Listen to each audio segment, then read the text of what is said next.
ஹல்லேலூயா, ஹல்லேலூயா. கர்த்தர் இந்த நாளை தந்தபடி நான் தேவாதி தேவனுக்கு நான் நன்றி செலுத்துகிறேன். விசேஷமாக கர்த்தர் இந்த 2வது மாதத்தின் கடைசி வாரத்துக்குள்ளாக நம்மை கொண்டு வந்திருக்கிறார். அநேக தேவைகள், அநேக காரியங்கள், அநேக ஊழியத்தின் காரியங்களை ஆண்டவர் நம்ம இந்த மாதம் முழுவதுமாய் நம்மை நடத்தினார். இந்த வாரங்களில் கூட அநேக ஊழியங்கள் நமக்கு ஆண்டவர் ஏற்படுத்தி கொடுத்திருக்கிறார். இன்றைக்கு இரவு கூட நாங்கள் கிராம ஊழியத்துக்காக கடந்து செல்லுகிறோம். இந்த ஊழியர்களுக்காக நீங்கள் அதிகமாக பாரப்பட்டு நீங்கள் செவிங்க. கர்த்தர் பெரிய காரியங்களை செய்வாராக. இந்த வாரம் வியாழக்கிழமை வரைக்கும் எங்களுக்கு கிராம ஊழியங்கள் இருக்கிறது. நீங்கள் அநேக இடங்களுக்கு கடந்து சென்று செவிக்கிற வேண்டிய காரியங்களாக காணப்படுகிறது. இந்த காரியங்களுக்காக நீங்கள் தொடர்ந்து செவிக்கும்படியாக உங்களை அன்பாய் நாங்கள் கேட்டுக்கொள்கிறோம். ஹல்லேலூயா, ஹல்லேலூயா. இன்றைக்கும் ஆண்டவர் வித்தியாசமான ஒரு காரியத்தை கர்த்தர் நம்மோடு பேசுவார். நான் ஆண்டவரிடத்தில் கேட்கிறதான காரியம், ஒவ்வொரு வாரமும் ஆண்டவர் ஒரு சில விஷயங்களை நம்மோடு பேசுகிறதான காரியங்களை நான் நிதானித்து ஒரு சில நேரங்களில் நான் பார்ப்பேன். என்ன ஆண்டவரே, உங்களுடைய வார்த்தைகள் எல்லாமே ஒரு எத்திக்கலாக இருக்கிறது, ஜனங்களுக்கு எப்படியெல்லாம் நடந்து கொள்ள வேண்டும் என்று சொல்லி இப்போ ஏற்பட்ட காரியங்கள் குறித்தே எங்களோடு நீங்கள் பேசுகிறீங்களே அப்படின்னு சொல்லி நான் பல வேளைகளில் நான் ஆராய்ந்தது உண்டு. ஆனால் ஆண்டவர் நம்மோடு பேசுகிறதான சொல்லுகிறதான காரியம் என்னவென்று சொன்னால், இந்த சத்தியங்கள் மூலமாக அநேகர் நம்மை திருப்புகிறதற்கு கர்த்தர் நம்மை என்ன பண்றாரா, பயன்படுத்துகிறவராயிருக்கிறார். ஹல்லேலூயா. இந்த சத்தியங்கள் மூலமாக ஆண்டவர் என்ன பண்றாரா, நம்மை வழி விலகாதபடிக்கு இந்த சத்தியங்களின் மூலமாக நம்ம கீழ்ப்படிந்து அதன்படி நடக்கும் பொழுது இன்னும் அநேக ஆழமான சத்தியங்களை கர்த்தர் வரும் நாட்களிலே நமக்கு ஏற்படுத்தி கொடுப்பேன் என்று சொல்லி நமக்கு என்ன பண்ணியிருக்கிறாரு, வாக்குரைத்திருக்கிறார். ஹல்லேலூயா. அதன் பிரகாரமாகவே ஆண்டவர் இன்றைக்கு நமக்கு கொடுக்கப்பட்டதான தலைப்பு என்னவென்று சொன்னால், நாம் ஜெயிக்க வேண்டியவைகள் அப்படின்னு சொல்லி ஆண்டவர் பேசியிருக்கிறார். இன்னைக்கு இந்த காலகட்டத்தில் வாழ்ந்து கொண்டிருக்கிற நீங்களும் நானும் கிறிஸ்துவர்களாக இருக்கிற, கிறிஸ்துவ பிள்ளைகளாக இருக்கிற, இயேசு கிறிஸ்துவை நம்புகிற நீங்களும் நானும் ஒரு சில காரியங்களை ஜெயிக்க வேண்டியது அவசியமாக காணப்படுகிறது. ஹல்லேலூயா. என்னோட சேர்ந்து சொல்லுங்க, ஹல்லேலூயா. நாம ஒரு சில காரியங்களை என்ன பண்ண வேண்டும், ஜெயிக்க வேண்டும் என்று சொல்லி ஆண்டவரும் பிரயாசப்படுகிறார்.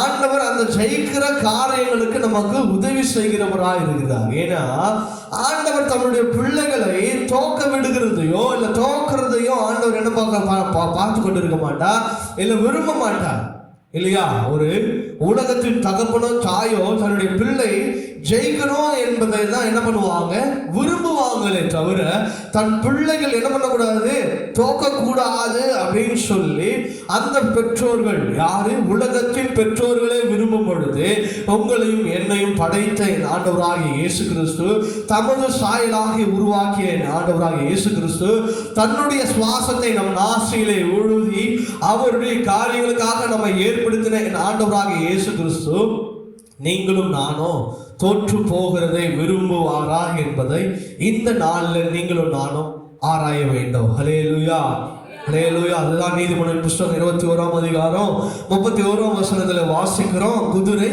யுத்த நாளுக்காக ஆயத்தமாக்கப்படும், ஜெயமோ கர்த்தரால் வரும். அப்போ நமக்கு ஜெயம் யாரிடத்துல வரும் என்று சொன்னால், கர்த்தரிடத்திலிருந்து மாத்திரம்தான் நமக்கு வரும். நீதிமொழிகள் புஸ்தகம் 21ஆம் அதிகாரம் அதனுடைய 31ஆம் வசனங்கள் இப்படியாக சொல்லப்பட்டிருக்கிறது, ஜெயமோ கர்த்தரிடத்திலிருந்து நமக்கு வருகிறது.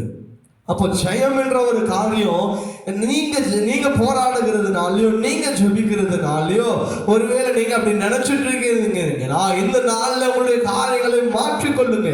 யாரிடத்திலிருந்து நமக்கு ஜெயம் வருகிறது என்று சொன்னால், கர்த்தரிடத்திலிருந்து மாத்திரமே நமக்கு ஜெயம் வருகிறது.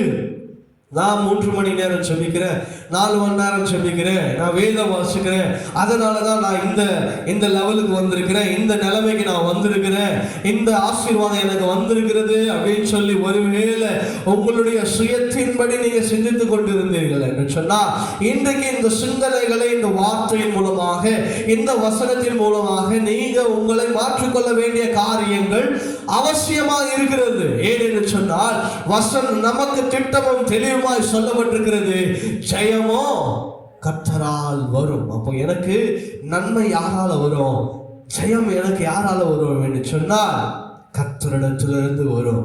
இன்னைக்கு கூட ஒரு 5 காரியங்களை நமக்கு கொடுக்கப்பட்டதான நேரத்துக்குள்ளாக நான் கொடுக்க ஆசைப்படுகிறேன். இந்த 5 காரியங்களில் நாம் என்னென்ன காரியங்களில் ஜெயிக்க வேண்டும் என்று சொல்லி கர்த்தர் விரும்புகிற காரியம் என்னவென்று சொன்னால், முதலாவது காரியம் பொல்லாங்கானவைகளை நாம் ஜெயிக்க வேண்டும் என்று சொல்லி ஆண்டவர் ஆசைப்படுகிறார். எடுத்தவர்கள் வாசிக்கலாம், என்னோடு வேதாகமத்தை திரும்பிக் கொள்ளுங்கள். 1 யோவான் 2ஆம் அதிகாரம் அதனுடைய 13ஆம் வசனத்தை வாசிக்க கேட்போம். 1 யோவான் 2ஆம் அதிகாரம் அதனுடைய 13ஆம் வசனத்தை நாம் வாசிக்க கேட்கலாம். நான் வாசிக்கிறேன். பிதாக்களே, ஆதி முதலாய் இருக்கிறவர்களே, நீங்கள் அறிந்திருக்கிறதினால் உங்களுக்கு எழுதுகிறேன்.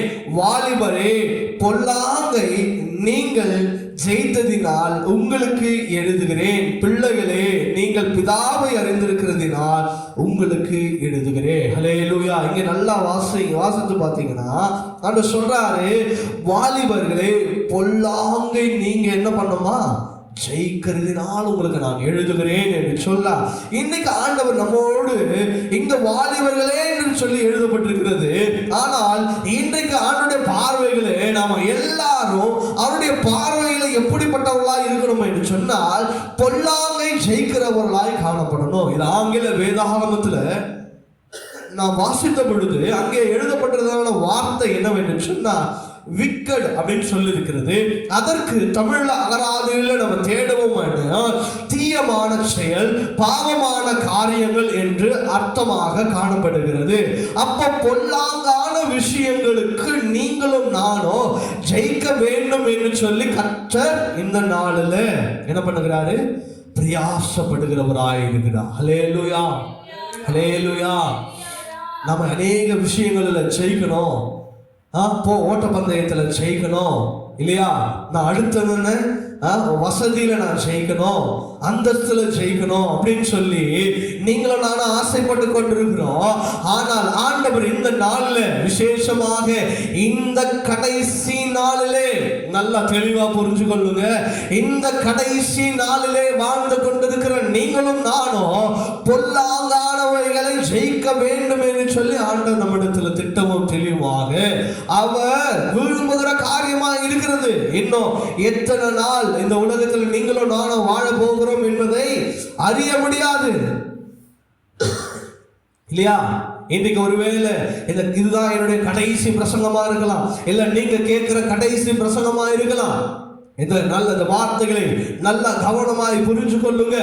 எனக்கு வேதாகம கல்லூரியில சொல்லி கொடுத்ததான காரியம் என்னவென்று சொன்னா, நீங்கள் பிரசங்கிக்கிற ஒவ்வொரு பிரசங்கங்களையும் நீங்க உங்களுடைய கடைசி பிரசங்கங்களாக எண்ணி என்ன பண்ணுங்க, பிரசங்கம் பண்ணுங்க. அதே போல உங்களுக்கு முன்பாக உட்கார்ந்து கொண்டிருக்கிற ஜனங்கள் அவங்களுடைய கடைசி பிரசங்கமாக நினைத்து பிரசங்கிங்க அப்படின்னு சொல்லிதான் எங்களுக்கு என்ன பண்ணாங்க, சொல்லி கொடுத்தாங்க. ஏன்னா நாம இந்த கடைசி காலத்துல வாழ்ந்து கொண்டிருக்கிறோம். நம்முடைய வாழ்க்கை ஒரு நிரந்தரமான வாழ்க்கை அல்ல, நிச்சயமான வாழ்க்கை அல்ல. இன்னைக்கு நான் பேசிக் கொண்டிருக்கிற நானோ இல்ல நீங்களோ அடுத்த நாளை அறிவோமா என்பதை திட்டவட்டமாக நாம சொல்லவே முடியாது. ஆனால் அந்த காலத்துல வாழ்ந்து கொண்டிருக்கிற நீங்களும் நானும் எவைகளில் ஜெயிக்க வேண்டும் என்று சொல்லி ஆண்டவர் விரும்புகிறார் என்று சொன்னார். பொல்லாதான காரியங்கள், பொல்லாதவைகளை நாம் என்ன பண்ணணும், ஜெயிக்க வேண்டும்.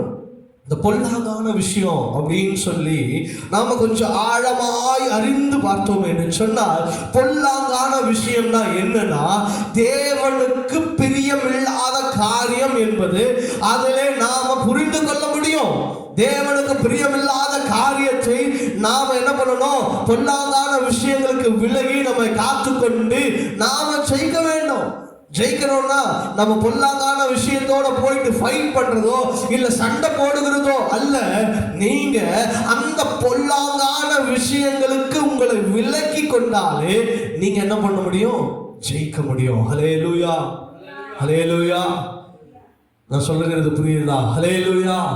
அப்போ உங்களுடைய பொல்லாங்கான காரியங்களை நீங்க என்ன பண்ணணும், விலக்கி கொள்ளணும். இதுல இருந்து நான் எப்படி வெளிவரணும் அப்படின்னு சொன்னா அதே 1 யோவான் 2:3 சொல்லுது, அவருடைய கற்பனைகளை நாம் கை கொள்ளுகிறவர்களானால் அவரை அறிந்திருக்கிறோம் என்பதை அதனாலே அறிவோம். ஹல்லேலூயா.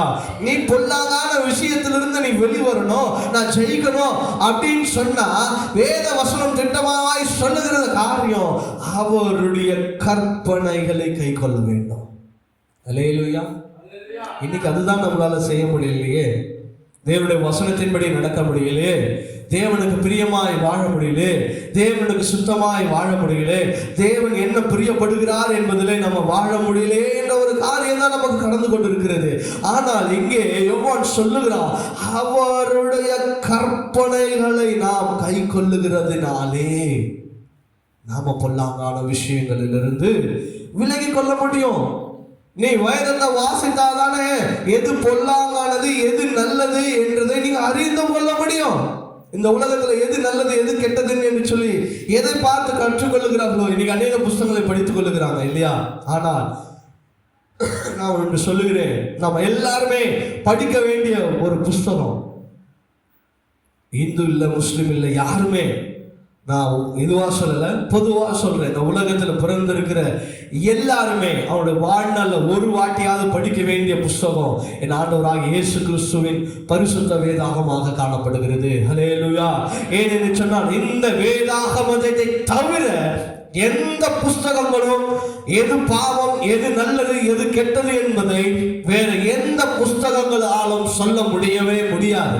ஆனால் என் ஆண்டவராகிய இயேசு கிறிஸ்துவினால் ஏவப்பட்டு எழுதப்பட்ட இந்த பரிசுத்த வேதாகமம் மாத்திரமே நாம் என்ன காரியங்களை செய்ய வேண்டும் என்பதை, என்ன காரியங்களை செய்யக்கூடாது என்பதை இந்த நாளில் நமக்கு திட்டமும் தெளிவுமாக சொல்லப்பட்டிருக்கிறது என்பதை ஆணித்தரமாக இந்த நாளில் என்னால் சொல்ல முடியும். ஹல்லேலூயா, ஹல்லேலூயா. அதனால தான் சொல்றான் 1 யோவான், அவருடைய கற்பனைகளை கை கொள்ளுகிறதுனாலே நாம இவைகளிலிருந்து விலகி காத்து கொள்ள முடியும். அதே 1 யோவான் 5:அதிகாரம் அதனுடைய 20 நம்ம வாசித்தோம்னா அந்த வசனங்களில் சொல்லப்பட்டிருக்கிறதான காரியங்கள் 1 யோவான் 5:அதிகாரம் 20 அன்றியும் நான் சத்தியம் உள்ளவரை அறிந்து கொள்கிறதற்கு தேவனுடைய குமாரன் வந்து நமக்கு புத்தியை தந்திருக்கிறார் என்று அறிவோம். அவருடைய குமாரனாகிய இயேசு கிறிஸ்து எண்ணப்பட்ட சத்தியமுள்ளவரா இருக்கிறோம். இவரே மெய்யான தேவனும் நித்திய ஜீவனுமாய் இருக்கிறார். ஹல்லேலூயா. அவர் தான் எல்லாம், அவர் தான் நம்மை விடுவிக்க முடியும், அவரால் தான் எனக்கு விடுதலை உண்டு, அவர் தான் என்னை பொல்லாங்கான விஷயங்களிலிருந்து என்னை என்ன பண்ண முடியும், விடுவிக்க கூடும். எந்த மனுஷனோ உங்களை என்ன பண்ண முடியாது, விடுவிக்க முடியாது. பொல்லாங்கான விஷயங்களில் மாட்டிக்கொண்டு இன்னைக்கு நிறைய பேர் வெளியே வர முடியல. அநேக பேர் கேட்டு பாருங்களேன், இந்த குடி பழக்கத்திலிருந்து நான் வெளியே வரணும்னு சொல்லி ஆசைப்படுறேன், ஆனா என்னால வர முடியல. இந்த தீய பழக்க வழக்கங்கள் இருந்து என்னால் வெளியே வர முடியலன்னு சொல்லுகிறது நாம கேட்க முடிகிறது. அப்போ அந்த விஷயங்களிலிருந்து வெளியே வரணும் அப்படின்னு சொன்னா என் ஆண்டவராக இயேசு கிறிஸ்துவால மாத்திரமே.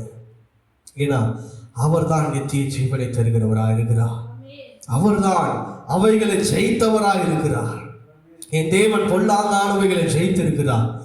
அந்த பொல்லாங்கானவரை ஜெயித்தவரை உங்களுக்கு வழி காட்டுகிறவராக இருக்கிறார். அந்த பொல்லாங்கான விஷயங்களை விட்டு உங்களுக்கு வெளி வருகிறதற்கு அவர் உதவி செய்கிறவராக இருக்கிறார். எப்பேற்பட்ட சூழ்நிலை வேணாலும் இன்றைக்கு இருக்கலாம். இதை கேட்டுக்கொண்டிருக்கிற தேவ பிள்ளைகளே, தேவ ஜனங்களே, சகோதர சகோதரிகளே, இதை ஆன்லைன் மூலமாக கேட்க போகிறேன் தேவனுடைய பிள்ளைகளே, நீங்க எந்த சூழ்நிலை வேணாலும் இருக்கலாம். ஒருவேளை நீங்க இன்னைக்கு கதறி கொண்டிருக்கலாம், இந்த விஷயத்திலிருந்து என்னால் வெளியே வர முடியல, இந்த போராட்டத்திலிருந்து என்ன வெளிவரவில்லை, இந்த கஷ்டத்திலிருந்து என்னால் வெளிவர முடியலையே, இந்த துக்கத்திலிருந்து என்னால் வெளிவர முடியலையே, இந்த பொல்லாங்கான விஷயங்களிலிருந்து என்ன வெளிவர முடியலையே, இதிலிருந்து வெளியே என கொண்டு வருவதற்கு ஒருவரும் இல்லையே என்று சொல்லி இன்றைக்கு இந்த நேரத்தில் சிந்தித்துக் கொண்டிருக்கிற இந்த வார்த்தைகளை கேட்டுக்கொண்டிருக்கும் பொழுதே கர்த்தர் உங்களோடு பேசுகிற வார்த்தை என்னவென்று சொன்னா, நீ என்ன சூழ்நிலைகளை வேணாலும் இருந்தாலும், எல்லா எப்பேற்பட்ட பொல்லாங்கான விஷயங்களில் நீ மாட்டிக்கொண்டிருந்தாலும், இன்றைக்கு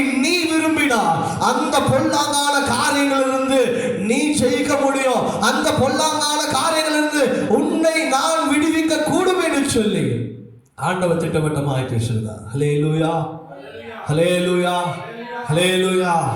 அப்ப ஆண்டவர் முதலாவது நாம ஜெயிக்க வேண்டிய காரியம், பொல்லாங்கான விஷயங்களுக்கு நாம ஜெயிக்க வேண்டும். எப்படி ஜெயிக்க முடியும்? அவருடைய கற்பனைகளின் மூலமா. இயேசுவை உறுதியாய் பிடித்துக் கொள்வேன் என்று சொன்னால் நிச்சயமாகவே இந்த பொல்லாங்கான விஷயங்களுக்கு நீங்க விலகி ஓடும் பொழுது கர்த்தர் உங்களை ஜெயமான பாதையிலே அவர் கொண்டு போவார். ஹல்லேலூயா, ஹல்லேலூயா. இரண்டாவது காரியம், யோவான் எழுதின சுவிசேஷ புத்தகம் 16ஆம் அதிகாரம் அதனுடைய 33ஆம் வசனத்தை நாம் வாசிக்க கேட்போம். யோவான் எழுதின சுவிசேஷ புத்தகம் 16ஆம் அதிகாரம் அதனுடைய 33ஆம் வசனத்தை நான் வாசிக்கிறேன். என்னிடத்தில் உங்களுக்கு சமாதானம் உண்டாயிருக்கும் பொருட்டு இவைகளை உங்களுக்கு சொன்னேன். உலகத்தில் உங்களுக்கு உபத்திரவம் உண்டு, ஆனாலும் திடன் கொள்ளுங்கள், நான் உலகத்தை ஜெயித்தேன் என்று சொன்னார். ஹல்லேலூயா. இரண்டாவது காரியம், நாம எதை ஜெயிக்க வேண்டும் என்று சொன்னால் இந்த உலகத்தை நாம ஜெயிக்க வேண்டும். ஹல்லேலூயா, ஹல்லேலூயா. சத்தமா சொல்லாமா? ஹல்லேலூயா. நாம எதை ஜெயிக்க வேண்டும்? இரண்டாவது விஷயம் சொல்றாரு என்று சொன்னா இந்த உலகத்தை ஜெயிக்க வேண்டும். உலகத்தை ஜெயிக்கணும்னா உலக மனுஷனையோ இந்த உலகத்தின் காரியங்களை ஜெயிக்கிறதல்ல, உலகத்தின் ஆசைகளையோ இந்த உலகத்தில் நீங்க வச்சிருக்கிற நம்பிக்கையோ, நீங்க இந்த உலகத்தின் மேல விசுவாசத்தை வச்சிருக்கிறீங்க பாருங்க, இந்த உலகத்தின் மேல ஆசையை வச்சிருக்கீங்க பாருங்க, அதை நீங்க ஜெயிக்க வேண்டும் என்று சொல்லி ஆண்டவர் சொல்றார். ஹல்லேலூயா. நிறைய பேருக்கு இந்த உலகத்துல ரொம்ப நாள் வாழணும்னு ஆசை. கேட்டு பாருங்க, எத்தனை நாள் வாழணும்? நான் 100 வருஷம் வாழ்ந்தா போதும், 80 வருஷம் வாழ்ந்தா போதும். இதுவும் ஒரு ஆசை தான் இல்லையா? இதுவும் நமக்கு ஒரு ஆசை தான். இந்த உலகத்தில் வைக்கிற எல்லாமே நமக்கு ஆசை தான். இந்த உலகம் நமக்கு என்ன கொடுக்கிறது? இந்த உலகத்தின் காரியம் ஏதாவது நமக்கு ஒரு சந்தோஷமான காரியத்தை செய்தா ஒரு 10 நிமிஷம் அப்படின்னா கூட ஒரு சந்தோஷம்.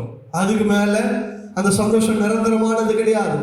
இந்த உலகம் நமக்கு சமாதானத்தை கொடுக்குமானா?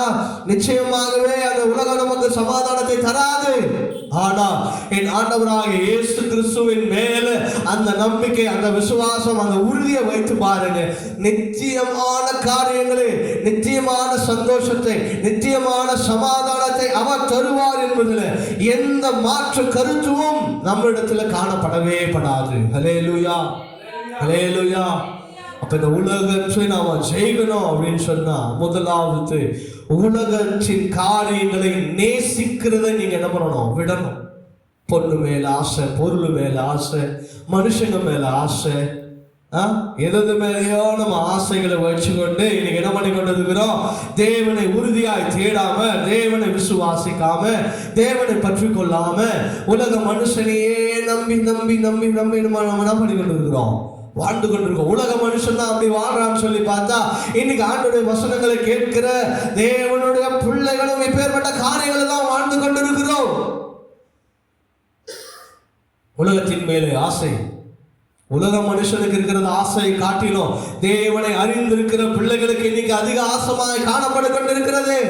அதனால்தான் இன்னைக்கு பிசாசு இந்த உலகத்துல ரொம்ப சந்தோஷமா சுற்றி தெரிந்து கொண்டிருக்கிறான். ஏன்னா இயேசுவை ஏற்றுக்கொள்ளாத பிள்ளையே ஒரு அளவுக்கு தான் இருக்கிறான். ஆனா இயேசுவை ஏற்றுக்கொண்ட பிள்ளைக்கு தான் இன்னைக்கு ஆசை. எது மேல ஆசை? பொண்ணு மேல, பொருள் மேல, எல்லாத்து மேலேயும் ஆசை. அதனால இன்னைக்கு பிசாசு என்ன பண்ணி கொண்டிருக்கிறான்? சந்தோஷமா சுற்றி திரிந்து கொண்டிருக்கிறான். ஆனால் இன்றைக்கு இந்த வார்த்தை உங்களுக்கு சொல்லுகிற காரியம், இந்த உலகத்தை நீங்க ஜெயிக்க வேண்டும், பிசாசை ஜெயிக்க வேண்டும், இவைகளை நீங்க ஜெயிக்க வேண்டும் என்று சொன்னா இந்த உலக ஆசைகளை விட்டு துறந்து நீங்க என்ன பண்ணணும்? வெட்டு வழி விலகி ஆண்டவருடைய பக்கமாய் திரும்ப வேண்டும் என்று சொல்லி ஆண்டவர் திட்டமும் தெரியுமா இந்த காலவேளையில் உங்களோடு பேசிக் கொண்டிருக்கிறார். ஹல்லேலூயா, ஹல்லேலூயா. நீங்க மனம் திரும்பணும். உலக ஆசைகளுக்கு உங்களை விருச்சு உங்களை என்ன பண்ணணும்? மாற்றிக்கொள்ளுவர்களா இருக்கணும். அதான் சொல்றான் யோவான் கூட 14ஆம் அதிகாரம் அதனுடைய 27ஆம் வசனத்தில் சொல்லுகிறான், சமாதானத்தை உங்களுக்கு வைத்து போகிறேன், என்னுடைய சமாதானத்தையே உங்களுக்கு கொடுக்கிறேன், உலகம் கொடுக்கிற பிரகாரமாய் நான் உங்களுக்கு கொடுக்கிறதில்லை, உங்களில் இருதயம் கலங்காமலும் பயப்படாமலும் இருக்குங்க. ஆண்டவர் சொன்னார் பாருங்க, எவ்வளவு அற்புதமான வார்த்தை. இந்த உலகம் கொடுக்கிறதான விஷயத்தை நான் உனக்கு கொடுக்கல. நல்லா புரிஞ்சுக்கோங்க, இந்த உலகம் உனக்கு செய்யற விஷயங்களை நான் செய்யல. இந்த உலகம் உனக்கு கொடுக்கிற நன்மை கொஞ்ச நேரம் தான். ஆனால் நான் உனக்கு கொடுக்கிறதான சந்தோஷமோ சமாதானமோ நித்தியமானவைகள் என்பதை ஆண்டவர் திட்டமும் தெளிவா எங்க வசனத்தில் உங்களோடு என்னோடும் அவர் பேசுகிறவராக இருக்கிறார். ஹல்லேலூயா. உலகம் சொல்லி உலகம் பின்னாடி ஓடுறது ஒரு பிரயோஜனமும் அல்ல. உலகத்துல நம்ம வாழ்றோம், ஆனா உலகத்தை சார்ந்து நம்ம வாழக்கூடாது. உலகத்துல இருக்கிறோம், ஆனா உலகத்திலேயே இருந்துடக்கூடாது, இல்லையா? நமக்காக ஒரு ஸ்தலத்தை அவர் ஆயத்தப்படுத்தி வைத்திருக்கிறார். தினம் தினம் நம்ம அதை நம்ம என்ன பண்ணணும்? நிதானித்து யோசித்து கொண்டிருக்கணும். எத்தனை பேர் இந்த ஆசைகளோடு இருக்கிறீங்கன்னு எனக்கு தெரியல. ஆனால் இன்றைக்கு நாம் இந்த கடைசி காலத்துல இருக்கிறதுனால தினம் தினம் நம்முடைய தியானம், ஐயோ நான் பரலோகத்துல நான் எப்படி இருப்பேன், என் ஆண்டவரோடு நான் எப்படி இருப்பேன், என் பிதாவோடு நான் எப்படி இருப்பேன், அவங்களோடு நான் எப்படி ஆராதித்து கொண்டிருப்பேன், அவங்களோட எவ்வளவு சந்தோஷமா இருப்பேன், எவ்வளவு சமாதானமா இருப்பேன், அதை தான் நீங்க சிந்தித்து கொண்டு இருக்கணுமே தவிர, ஐயோ இந்த உலகத்துல நாளைக்கு நான் என்ன பண்ண போகிறேன், நாளைக்கு என் சூழ்நிலை என்ன ஆக போதும், என் குடும்பம் என்ன ஆக போதும், என் வேலை என்ன ஆக போதும், நான் என்ன பண்ண போறேன், என் ஊழியர் என்ன ஆகுமோ, அதல்ல. இதெல்லாம் நமக்கு ஒரு நிரந்தரமற்ற காரியங்கள். இந்த உலகத்துல வாழ்கிறதற்கு காரணம் என்ன வேண்டும் சொன்னா, நாம பரலோகத்துல அவருக்கு போகிறதற்கு இங்கே நம்மை ஆயத்தப்படுத்துகிற காரியம். இது ஒரு ஆயத்தப்படுத்துகிற இடம். ஆனா இதுவே நல்லா இருக்குதுன்னு சொல்லி நாம இங்க தங்கிட முடியாது. நமக்காக ஆயத்தப்படுத்தி வைத்திருக்கிற ஸ்தலத்திற்கு நேராக நீங்களும் நானும் கடந்து செல்லணும். அதை தான் அந்த பிசாசு என்ன பண்றான்? நம்மை இந்த உலகத்திலிருந்து நம்மை போகக்கூடாதன்படி அநேக தந்திரமான சூழ்ச்சிகளை நம்மிடத்தில் அவன் என்ன பண்ணி கொண்டிருக்கிறான்? வைத்து போயிருக்கிறான். நீங்களும் நானும் இந்த காரியங்களில் கவனம் உள்ளவர்களா இருக்கணும். நாம இயேசுவை ஏற்றுக்கொண்டு அவருடைய சத்தியத்தில் வாழ்கிற நீங்களும் நானுமே இப்பேற்பட்ட தவறுகளை என்ன பண்ணக்கூடாது? செய்யக்கூடாது. அதான் யோவான் 1 அதிகாரம் 4 வசனத்துல எப்படியெல்லாம் இந்த உலகத்தை நம்ம என்ன பண்ணணும், மேற்கொண்டு வரணும்னு சொல்லி அவன் என்ன பண்றா? நமக்கு அறிவுரைகளை சொல்லுகிறான். 1 யோவான் 4 அதிகாரம் 4 வசனங்களை வாசிக்கலாம். பிள்ளைகளே, நீங்கள் தேவனால் உண்டாயிருந்து அவர்களை என்ன பண்ணீங்க? ஜெயித்தீர்கள். ஏனெனில் உலகத்தில் இருக்கிறவனிலும் உங்களில் இருக்கிறவர் பெரியவர். ஹல்லேலூயா. ஆண்டவர் நம்ம இந்த உலகத்தை ஜெயிக்கணும்னு விரும்புகிறேன். இன்னைக்கு நிறைய பேர் ஜெயிக்க முடியல. ஏன்னா அவ்வளோ உலக ஆசை, உலக பாசம், உலக நேசம். ஐயோ இந்த மனுஷனை விட்டு நான் எப்படி, இந்த காரியங்களை விட்டு எப்படி, எதது மேலேயோ நம்பிக்கை, எதது மேலேயோ பாசம். ஆண்டவர் சொல்றாரு பாருங்க, இந்த உலகத்தில் இருக்கிறவர்களை காட்டிலும் யார் பெரியவர்? என் தேவன் பெரியவர். அது மேலதான் உனக்கு ஆசை இருக்கணும். என் தேவன் மேலதான் ஆசை இருக்கணும். இயேசு கிறிஸ்து மேலதான் ஆசை இருக்கணும். இயேசு கிறிஸ்து மேலதான் நீ பாசத்தை வைக்கணும். உலகமோ உலகத்தின் காரியங்களோ உனக்கு நித்தியமானவைகள் இல்லை என்பதை மறுபடியும் ஆண்டவர் இங்க உங்களுக்கு அவர் கண்டித்து உணர்த்துகிறவராக இருக்கிறார். இங்க உறுதியாய் அவரை தேடுங்க. அதே யோவான் புஸ்தகத்தில் தான் 5 அதிகாரம் 4 வசனம், தேவனால் பிறப்பதெல்லாம் உலகத்தை ஜெயிக்கும், நம்முடைய விசுவாசமோ உலகத்தை ஜெயிக்கிற செய்யும். ஹல்லேலூயா. இந்த வசனம் பாருங்க, ரொம்ப பிடிச்ச வசனம். தேவனால் பிறப்பதெல்லாம் உலகத்தை ஜெயிக்கும். இயேசுவால பிறந்திருக்கிற நீ நானும் இந்த உலகத்தை ஜெயிக்கணும்ன்ற ஒரு காரியத்துல தான் ஆண்டவர் நம்மை உருவாக்கி இருக்கிறார். ஆனால் நீங்களோ நானோ இந்த உலகம் நம்மை ஜெயிக்கிற விதமாய் மாற்றிடக்கூடாது. ஆண்டவர் சொல்றார், உங்க விசுவாசம் இந்த உலகத்தை ஜெயிக்கும். உங்களுக்குள்ள இருக்கிற விசுவாசம் இந்த உலகத்தை ஜெயிக்கும். ஒருவேளை அந்த விசுவாசத்தின்படி நீ வாழாம அவிசுவாசத்தின்படி நீ வாழ்ந்துட்ட அப்படின்னு சொன்னா இந்த உலகம் என்ன பண்ணிடும்? உன்னை ஜெயித்திடும். இன்னைக்கு நிறைய பேரோட வாழ்க்கையை பாருங்களேன், இந்த உலகம் தான் ஜெயிக்கிறதா இருக்கிறது. உலக ஆசை பாசங்கள் தான் அவங்களை ஜெயிக்கிறதா இருக்கிறது. எத்தனையோ பேர் தற்கொலை பண்ணி அவங்க மரித்து போகிறாங்க. எதுக்காக? இந்த உலக அன்புக்காக. இந்த உலகம் அவங்களை நெருக்கிறதுனால, அந்த உலக அன்புக்கு தன்னை ஒப்பு கொடுத்ததினால, அந்த உலகத்தை ஆசை வாசங்களுக்கு தன்னை என்ன பண்ணுகிறாங்க?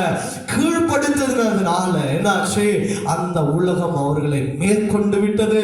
இதை கேட்டுக்கொண்டிருக்கிற என் தேவனுடைய பிள்ளைகளே, இந்த வார்த்தைகளை நீங்க எச்சரிக்கையாக எடுத்துக்கொள்ளுங்க. ஒருவேளை இந்த உலகத்தை நீங்கள் அதிகமாய் நேசிப்பீர்களானால், நல்லா கவனிச்சுக்கோங்க, இந்த உலகத்தை நீங்க அதிகமாய் நேசிப்பீர்களானால் இந்த உலகத்துக்கே தான் நீங்க என்ன பண்ணிடுவீங்க, உங்க வாழ்க்கையை ஒப்பு கொடுப்பீங்க. இந்த உலகத்துக்காக தான் நீங்க செத்து போவீங்க. இந்த உலகத்திலே வாழ முடியாத தான் நீங்க செத்து போயிடுவீங்க. ஆனால் ஆண்டவர் சொல்றார், இந்த உலகத்துல பிறக்கிறது எல்லாமே, தேவனால் பிறப்பது எல்லாமே, தேவனால் பிறந்தது எல்லாமே இந்த உலகத்தை ஜெயிக்கும். நீங்களும் நானும் என் தேவனால பிறந்திருக்கிறோம், இந்த உலகத்தை ஜெயிக்கணும். என்னைக்கும் சொல்லிடக்கூடாது, உலகம் என்னை ஜெயிச்சிருச்சு, உலக ஆசை என்னை ஜெயிச்சிருச்சு, உலக பாவம் என்னை ஜெயிச்சிருச்சு, இந்த பொருள் ஆசை என்னை ஜெயிச்சிருச்சு, இந்த உலகத்தின் அன்பு என்னை ஜெயிச்சிருச்சு, இந்த காரியங்கள் என்னை ஜெயிச்சிருச்சு சொல்லக்கூடாது. ஏன்னு சொன்னால், நாம தேவனால பிறந்திருக்கிறோம் என்பதை நீங்களும் நானும் ஒவ்வொரு நாளும் அறிக்கை செய்ய வேண்டிய காரியங்கள், ஒவ்வொரு நாளும் நிதானித்து ஆராய வேண்டிய காரியங்கள். தேவனால நான் பிறந்திருக்கிறேன், இந்த உலகம் என்னை ஜெயிக்க முடியாது, இந்த உலக பொருளாசை என்னை ஜெயிக்க முடியாது, உலகத்தின் காரியம் என்னை ஜெயிக்க முடியாது. இந்த உலகம் ஒருவேளை என்னை ஜெயிக்குமானா நான் இந்த உலகத்திலேயே தான் மறித்து போயிடுவேன். இந்த உலகத்துக்காகவே ஆற்றுமா என்ன ஆயிரும், இங்கேயே கடந்துரும். அப்போ இந்த உலகத்துல நீங்களும் நானும் இவைகளை கடக்க வேண்டும் என்று சொன்ன அப்போஸ்தலனாகிய பவுல் பிலிப்பியருக்கு எழுதின நிருபத்தில் அருமையாய் சொல்லுகிறான். அப்போஸ்தலனாகிய பவுல் பிலிப்பியருக்கு எழுதின நிருபம் 4ஆம் அதிகாரம் அவருடைய 7ஆம் வசனத்தை வாசிக்கலாமா? அப்போஸ்தலனாகிய பவுல் பிலிப்பியருக்கு எழுதின நிருபம் 4ஆம் அதிகாரம் அதனுடைய 7ஆம் வசனத்தை வாசிப்போம். அப்பொழுது எல்லா புத்திக்கும் மேலான தேவ சமாதானம் உங்கள் இருதயங்களையும் உங்கள் சிந்தைகளையும் கிறிஸ்து இயேசுவுக்குள்ளாக காத்து கொள்ளுங்க.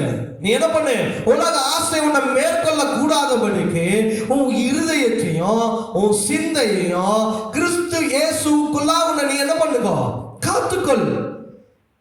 உனக்கு ஒரு ப்ரொடெக்ஷன் ஆண்டவர் கொடுக்கிறார். ஏன்னா இந்த உலக ஆசைகள் நம்மை மேற்கொள்ளுகிறதான காரியம் முதலாவது நம்முடைய சிந்தை, இரண்டாவது நம்ம இருதயம். இவைகளை நம்ம ப்ரொடெக்ட் பண்ணணும். அதை தான் ஆண்டவர் விரும்புகிறார். இவைகளை நம்ம என்ன பண்ணக்கூடாது, மேற்கொள்ள விட்டுறக்கூடாது. அதுதான் பிலிப்பியருக்கு ஆண்டவர் சொல்ற, இவைகளை நீ ப்ரொடெக்ட் பண்ணு, பாதுகாத்துக்கோ. இன்னைக்கு நம்ம எல்லாருமே கம்ப்யூட்டர் யூஸ் பண்றோம், லேப்டாப் யூஸ் பண்றோம், மொபைல் போன் யூஸ் பண்றோம். அதுக்கு என்ன பண்றோம், வைரஸ் வந்துடக்கூடாதுன்னு சொல்லி என்ன பண்றோம், ஒரு ஆன்டி வைரஸ் என்ன பண்றாங்க, பெரிய பெரிய கம்பெனிகளிலோ இல்ல லேப்டாப் யூஸ் பண்றவங்களோ என்ன பண்றாங்க, இன்னைக்கு நிறைய பேர் மொபைல் கூட யூஸ் பண்றாங்க. ஒரு ஆன்டி வைரஸ், அந்த வைரஸ் ஏதாவது வந்துச்சுன்னா என்ன பண்ணிடும், அந்த ஆன்டி வைரஸ் என்ன பண்ணிடும், ஸ்கேன் பண்ணி நம்ம மொபைலில் என்ன வந்திருக்கு, வைரஸ் வந்திருக்கு, அதை கிளீன் பண்ணுங்க, அந்த ஜங்க் ஃபைல் வந்திருக்கு, இதை நீங்கள் என்ன பண்ணுங்க, கிளியர் பண்ணுங்க, இல்லைனா உங்களுடைய ஃபோனோட ஸ்பேஸை பிடிச்சிடும், அப்படியே உங்கள் ஃபோனுடைய காரியங்கள் எல்லாத்தையும் அழிச்சிடும். அது என்ன பண்ணிடும், உங்கள் ஃபோட்டோஸ் உங்களுடைய வீடியோஸ் எல்லாத்தையும் என்ன பண்ணிடும், கொஞ்சம் கொஞ்சமாக அழிச்சு கடைசியாக உங்கள் ஃபோனை என்ன பண்ணிடும், டெட் ஆக்கிறோம். அதே போலதான் உங்களுடைய இருதயத்தை காத்து கொள்ளும்படியாக என் இயேசு கிறிஸ்து ஒரு ஆன்டி வைரஸ் ஆக நம்முடைய வாழ்க்கையில என்ன பண்ணிக்கிறார், செயல்படுத்திக் கொண்டிருக்கிறார். எப்போ நீ இயேசு கிறிஸ்துவை உள்ள நீ அப்ளை பண்றியோ அப்பதான் அந்த ப்ரொடெக்ஷன் உங்களுடைய வாழ்க்கையில காணப்படும். இயேசு கிறிஸ்துவை நீ உன் வாழ்க்கையில அப்ளை பண்ணாம என் சிந்தைய என் இருதயத்தையும் உலகத்தின் மேல வச்சுட்டு எல்லா காரியத்தையும் நடந்த பிறகு என் இயேசு என்னை காப்பாற்றவில்லையே, என் இயேசு எனக்கு இதை பண்ணலையே அதை பண்ணலையேன்னு சொல்லி புலம்புகிறதுல ஒரு காரியமோ அல்ல என்பதை இன்றைக்கு நீங்களும் நானும் புரிந்து கொள்ள வேண்டிய காரியங்கள். இன்னைக்கு ஆண்டவரை ஏற்றுக்கொண்டிருக்கிற அநேக பிள்ளைகள் புலம்புகிறது காரியம் என்னவென்று சொன்னா இப்பேற்பட்ட காரியங்கள் தான்.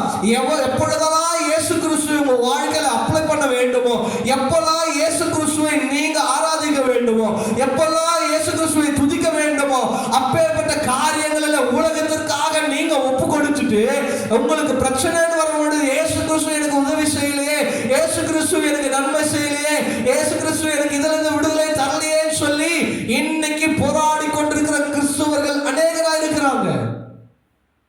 இதை கேட்டுக்கொண்டிருக்கிற என் தேவ பிள்ளைகளே, நீ உலகத்தின்படி வாழ்ந்தனா உலகம் உன்னை மேற்கொண்டோம். ஆனால் உன்னுடைய சிந்தையும் உன்னுடைய இருதயத்தையும் ஆண்டவருக்கு நேராக நீ ஒப்பு கொடுப்பாயானால், அதை காத்துக்கொள்வாயானால், நிச்சயமாகவே கர்த்தர் உங்களை ஆசீர்வதிப்பார். இந்த உலகத்தை ஜெயிக்கிற ஜெயத்தை கர்த்தர் உங்களை மேன்மேலும் நடத்துவார். ஹல்லேலூயா, ஹல்லேலூயா. தேவனால் பிறந்த எல்லாருமே இந்த உலகத்தை ஜெயிக்க வேண்டும். அதுதான் ஆண்டவர் சொல்லுகிற காரியம், திட்டவட்டமாய் பேசுகிற காரியம். நீங்கள் நானும் தேவனால் பிறந்திருக்கிறோம். தேவனால அவரை நம்ம உறுதியாக பிடிச்சு கொள்ளும் பொழுது, அவரை நம்பும் பொழுது, அவரை விசுவாசிக்கும் பொழுது, இந்த உலகத்தை நாம் என்ன பண்ண முடியும்? ஜெயிக்கிறவர்களாய் காண முடியும். இந்த உலகம் என்னை மேற்கொண்டுருச்சு, இந்த உலக ஆசை என்னை மேற்கொண்டுருச்சு. இன்னைக்கு நிறைய பேர் சொல்லுகிற காரியங்களை நம்முடைய காதுகளினால நம்ம கேட்கிறோம். உலகம் என்னை மேற்கொண்டுருச்சு, உலக ஆசை என்னை மேற்கொண்டுருச்சு, உலகத்தில் நான் விழுந்துட்டேன், என்னால் மீண்டு வர முடியல. இன்னைக்கு நிறைய பேர் சொல்லுகிற காரியங்களை நீங்களும் நானும் பார்க்கிறோம் இல்லையா?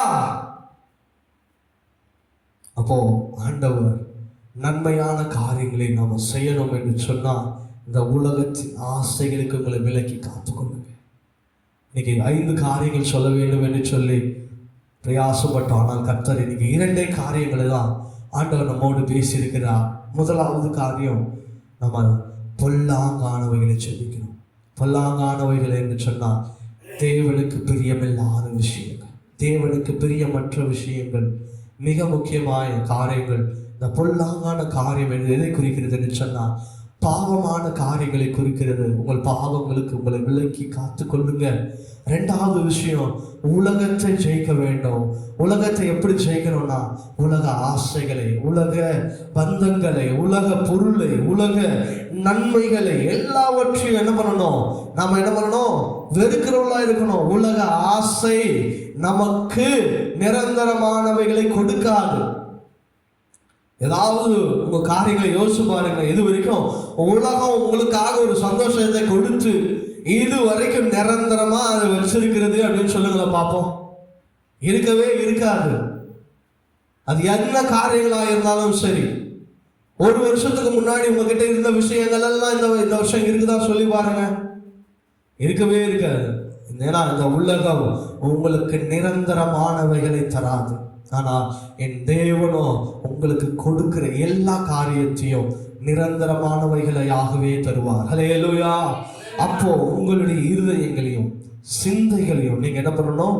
உங்களை காத்து கொள்ளுகிறவர்களாய் காணப்பட வேண்டும் என்று சொல்லி இன்றைக்கு ஆண்டவர் உங்களோடு திட்டமும் தெளிவுமாய் சொல்லுகிறார். ஹல்லேலூயா, ஹல்லேலூயா. உங்களை நீங்க பாதுகாத்துக் கொள்ளுங்க, உங்களை உறுதியாய் பிடிச்சு கொள்ளுங்க. இன்னும் ஒரே வசனத்தை மாத்திரம் நான் வாசித்து முடிக்க விரும்புகிறேன்.